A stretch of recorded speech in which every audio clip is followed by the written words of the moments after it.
The best way to hang your wreath is to put the wreath hanger or nail through the middle hole of your wreath.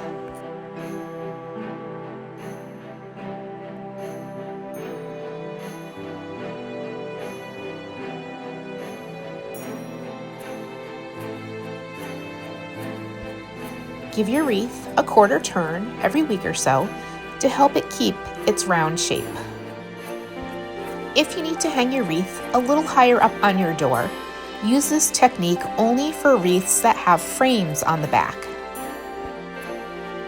Put the wreath hanger through one of the rails of the frame and make sure you also put it through a few strands of the rope.